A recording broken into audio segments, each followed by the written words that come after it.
No, nze sirinyo wakwogerera sijja kweyogerera gwe nawe onoogusala bali ku kitimba mu kusale. It is okay. Nze ndi mayanja nti sitya bigambo by'abanabe nasiba abawamukamo gonna muleka gusale oya nti akujja mu geta ati nakussa mbali tuli banene ffe kye tuba kubisa mbali abakutoba otya nze bamanyi ndi wa bulabe eno engule si ya buli mutwe eno ya banene demu yangamba jangu mpase etwalina akasale jangu ndase mutima guli wa baby jondage warogo bakuteta alina banene nga teri abanene nga kalifayo mukwano gwe tubigenda nebisinoto byabanene so big up nengamba nane big up alien skin naye guno omwaka tayimbye bubi ate amenye rekodi ye muyimbi official asoose okugenda ki eruzira n'akomawo kabonero kamaanyi okukomawo banja bagenda nebatadde akabonero kadde kamaanyi okukomawo so yaman naye netugendera awo tugende ku bayimbi bangi abakoledde this year ne mubaddemu abagenda mu kkomera bavayo n'obawolereza ne badda ate ne balaga nti bo tebagala bawolereza aba alien samuwolereza meseji yange mwagifuna bubi nali simuwolereza nze sisobola kuwolereza misango gitankwatako bawe saabadde kati mpolereza biki gye saabadde nali njogera n'abamukudde nga ngezaako kuba nze ndi president wa federation nga ngezaako bagamba nti waliwo engeri endala gye baali basobola omutwala tosobola mukwata olwonnako n'omuvugirawo otegeera there is ways things are supposed to be handled. I was speaking on a perspective of the society nti waliwo abantu this is a money machine akola abantu bamuwagira tali aliisa abantu bangi aliisa cause is a brand at the end of the day naye nali simuwolereza ku misango egyo gigye omusango guba gwani gugwo ne bwoba ofaanana muganda guba gugwo naye nali ngamba nti engeri gyali innocent until proven guilty bandikikutemu mu ngeri eri a bit lenient paka ebiddako birala kubeerako ebirala binaddako naye nali simuwolereza naye nali njogera fairly nga bwe nandirowooza bwe kyali badde for the benefit of not looking at him alone and everybody alone but as a whole Uganda nti ono muyimbi tukwate mpola kuba tannabeera guilty asobola okuba nga ali innocent mu maaso kaawo oba asobola okuba nga ali guilty waba guilty ng'agenda ku kidima bw'obanga bamusalira kye baagala omulamuzi gyali nze siri mulamuzi bw'abanga ali innocent ng'era basala kye bakoze eki nayejerera but nali njogera ku situation yali too abrupt naye nali simuwolereza abambi si munene teyakubira banene no just nze kyenyinza okugamba mwagaliza obuwanguzi naye kola mitono tokola minene osegera ebyabanene biba byabaki bw'oba munene ng'okola ebyabanene bw'oba mutono ng'okola ebyabatono kati gwe weepimamu n'ogamba kyekisibisa omufu w'ebigere kyekikutula omukira gw'ekikere njawulo ekiri wakati w'empuuta ne mukene oyinza okuba nga beti naye mukwano weko wekaga oyinanga omunene obanga kalifaagana gaikaga oyinanga ki naye nga waliyo abalala abali awo so ebyabanene byabajenero byabajenero bwaba mutojjayo mutomo ntaalo z'abanene kyuma kigaya mayinja ate n'otusayo ebigere Pallaso owayogedde ebigambo waliwo kapidi akatambudde oli mu kuyimba bimbo ne bagamba nti oli fake person like lwaki novaayo n'owolereza ate n'omala n'obeera ng'aleeya siwolerezangako kubanga akuwolereza aba alina okuba nga alina obujulizi nze sirina obujulizi bumala kuwolereza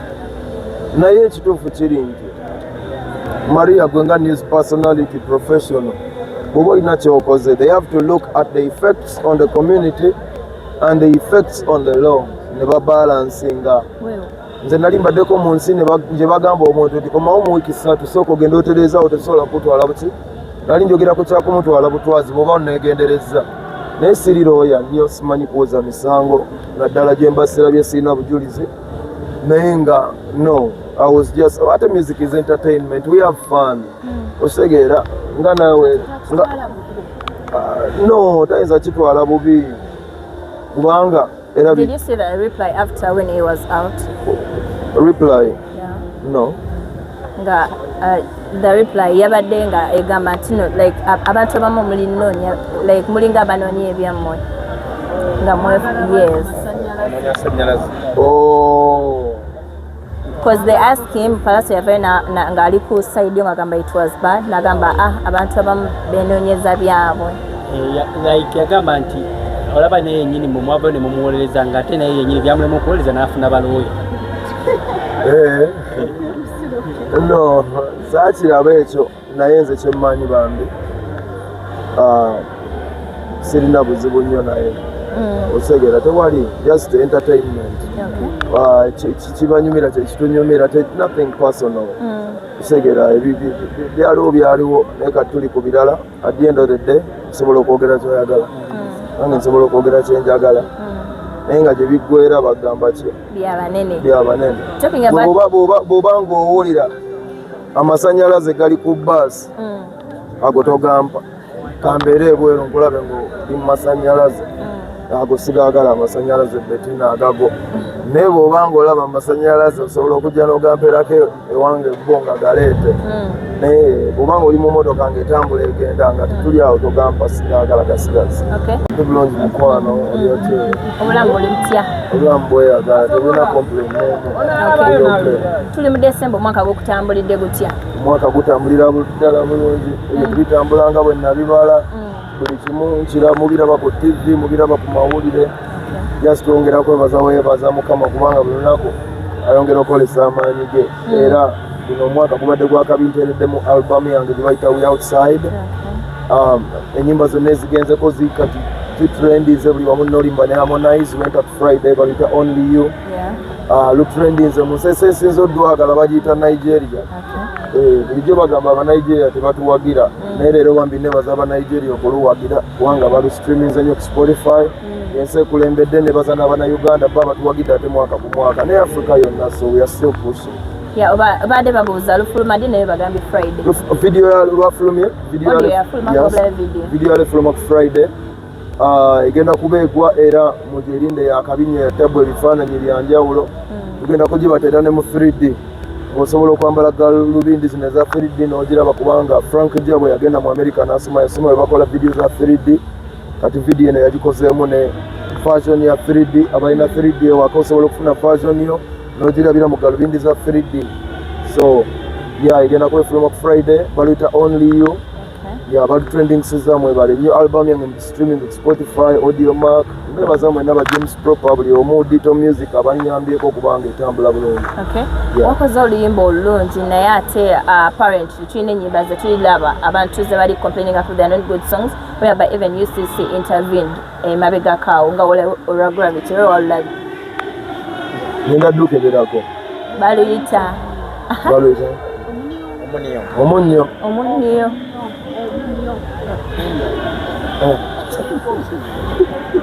ekirungi tekiwumira matama abiri ekigaa nti mwena musese munyumiddwa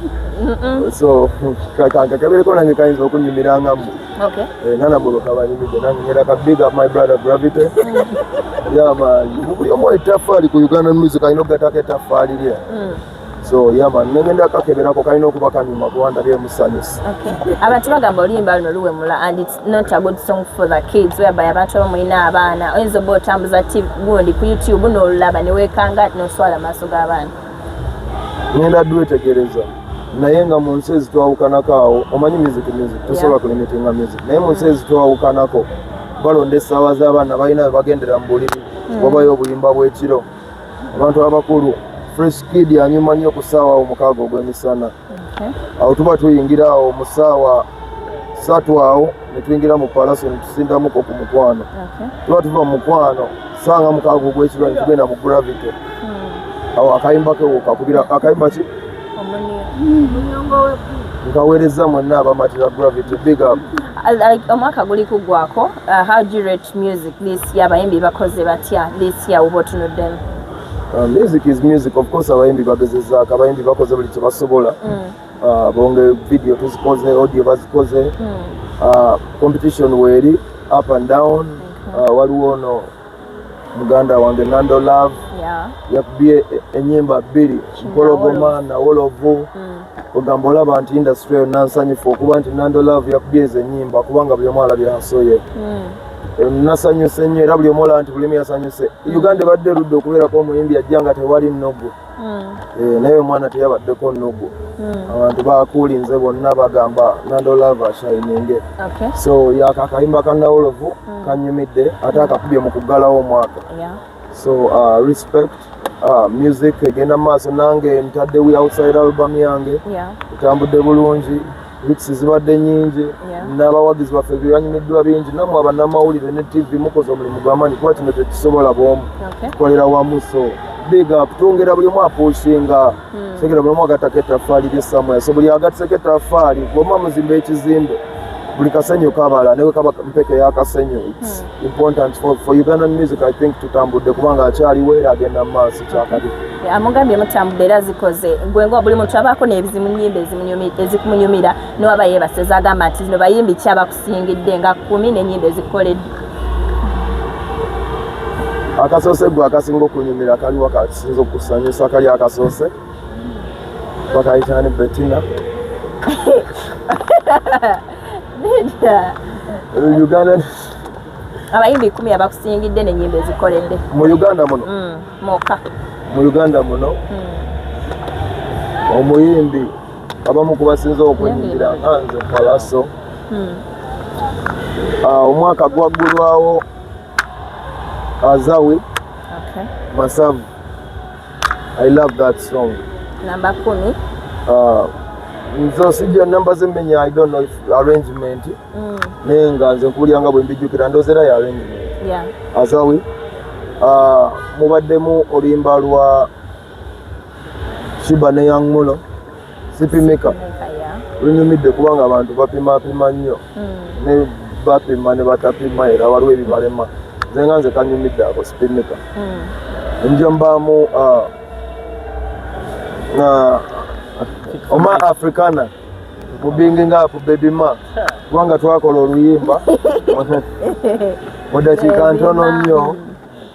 nakuba hit so mu bigging up for that ng'omuyimbi gwenkoze naye omuto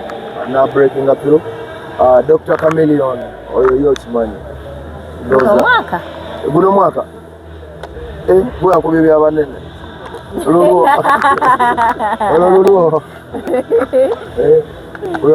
waliwo ennyimba ezimu ezijja nga storm nga last minute era bwe twalukuba olulimi nga newala indika efuta omuyimbi omulala gwe ŋŋamba of course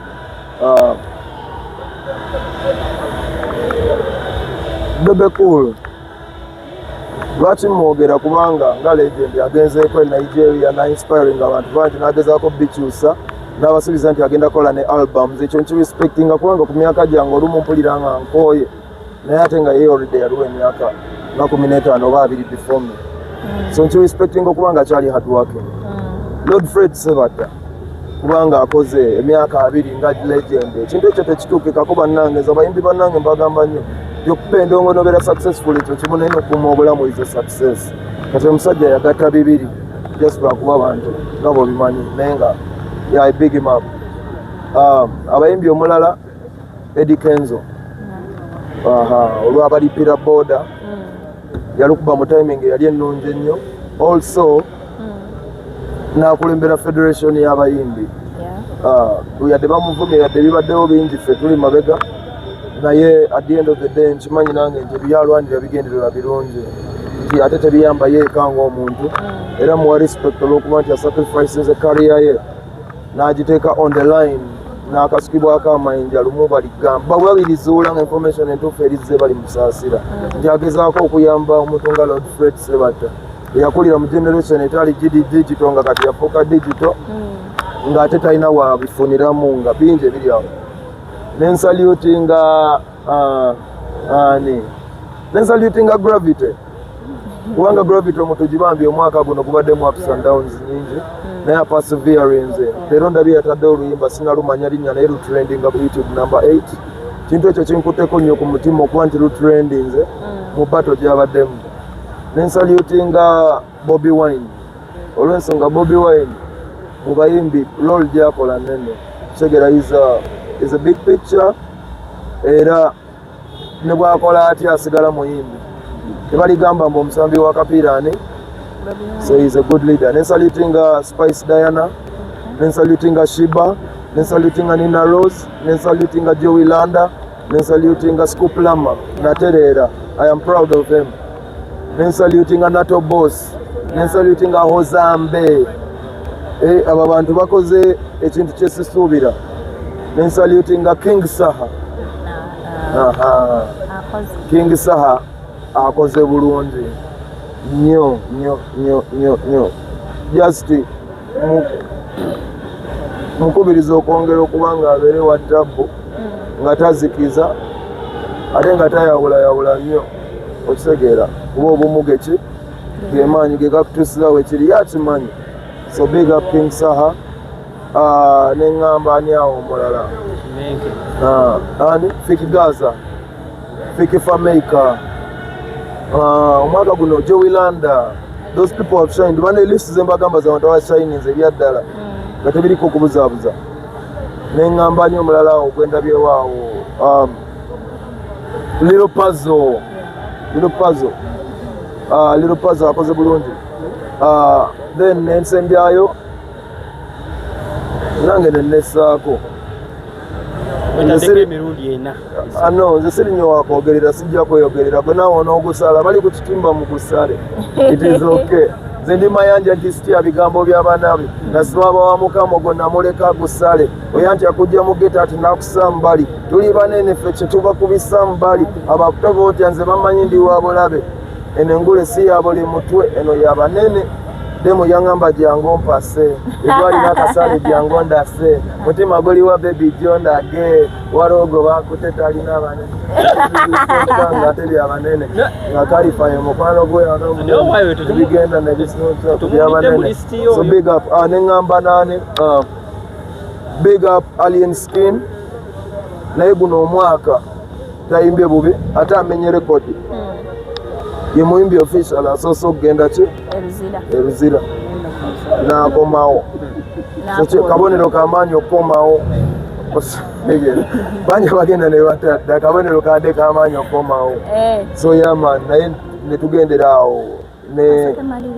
nane industry baddemu bingi Kalifa aganaga lwaki omuganda Kalifa omulaba lwaki muwa respect Kalifa olaba Kalifa muganda wono n'olyo lirinnya yalyetuuma identity ya Kalifa yadde Kalifa muntu nze ndowooza nti entalo nnyingi ontegeera naye nga talenti ya Kalifa weki toyinza gyabandoninga Kalifa aganaga through the years yadde entalo we ziri ziyinza okuba nga zimusumbuwasumbuwamu ono nali naye Kalifa omulaba nga ashininga Kalifa abeera ku Nyonyi, abeera London, abeera Dubai, abeera wa, he always shines, he always has a new look, he always ogenda okumulaba nga wangidikiddeyo omuyimbi hit akoze kino. So I can also mention Kalifa. Omuyimbi omulala gwe mbadde nerabidde Kapiripit omubaya omwaka guno agenze n'alivinga ku birooto by'abasajja abakulu abadde ne Burna Boy, abadde ne Akon, abadde ne Hypers Kids ne bakola ebyenjawulo. Omuyimbi omulala gwensembyayo bannange listi yange mpanvu naye kansese mu 10 naye kansembyayo Fresh Kid kubanga inspirinze bangi yajja bamwogerera bingi akaana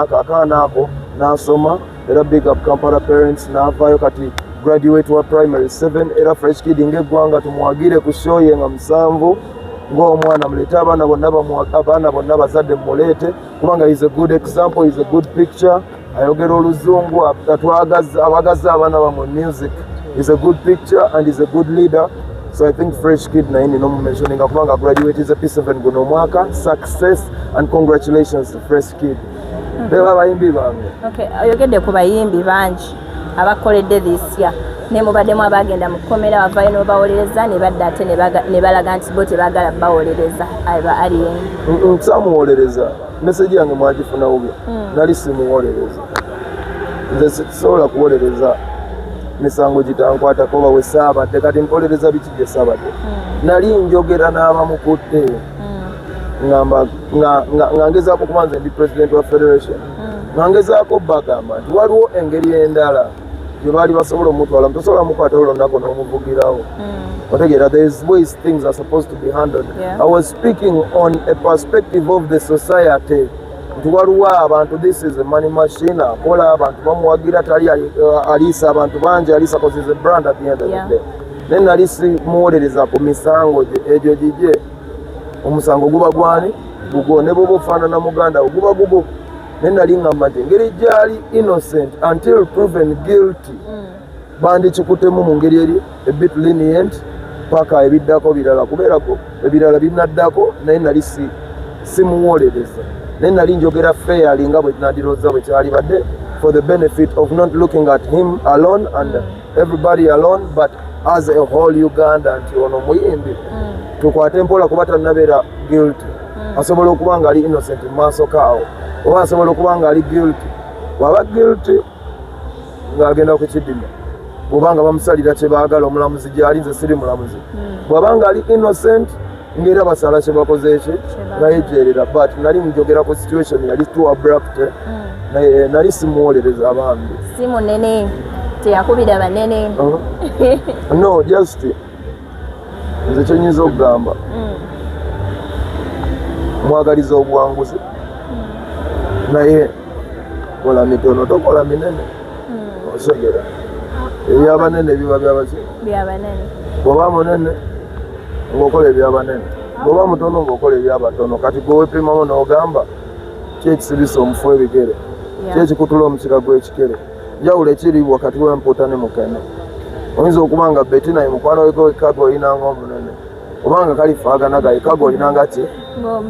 naye nga waliyo abalala abali awo so ebyabanene byabajenero byabajenero bwaba mutojjayo mutono ntaalo z'abanene kyuma kigaya mayinja ate n'otusayo ebigere Pallaso owayogedde ebigambo waliwo kabidi akatambudde oli mu kuyimba bimbo ne bagamba nti oli fake person like lwaki novaayo n'owolereza ate n'obimala n'obeera ng'aleeya siwolerezangako kubanga akuwolereza aba alina okuba nga alina obujulizi nze sirina bujulizi bumala kuwolereza naye ekituufu kiri nti Maria gwe nga news personality professional bw'oba olina kyokoze they have to look at the effects on the community and the effects on the law ne babalansinga nze nali mbaddeko mu nsi gye bagamba omuntu nti komawo mu wiiki 3 sooka ogenda otereezaawo tesobola kutwala buki nali njogera ku kyakumutwala butwazi bw'oba oneegenderezza naye siri looya nnyo simanyi kuwoza misango naddala gye mbasirabye sirina bujulizi naye nga no I was just ate music is entertainment we have fun osegeera nga naawe no tayinza kitwala bubi kubanga era did you see the reply after when he was out reply no nga the reply yabadde nga egamba nti no like abantu abamu mulinoonya like mulinga abanoonya ebyammwe nga mwefu yes oh because they asked him Pallaso yavayo nga ali ku side ng'agamba it was bad n'agamba abantu abamu beenoonyeza byabwe like yagamba nti olaba naye yennyini mumwava ne mumuwolereza nga ate naye yennyini byamulemu okuwolereza n'afuna balooya no saakiraba ekyo naye nze kyemmanyi bambi sirina buzibu nnyo naye osegera tewali just entertainment kibanyumira kyekitunyumira nothing personal osegera byaliwo naye kati tuli ku birala at the end of the day nsobola okwogera kyoyagala nange nsobola okwogera kyenjagala naye nga gye biggwera bagamba ki byabanene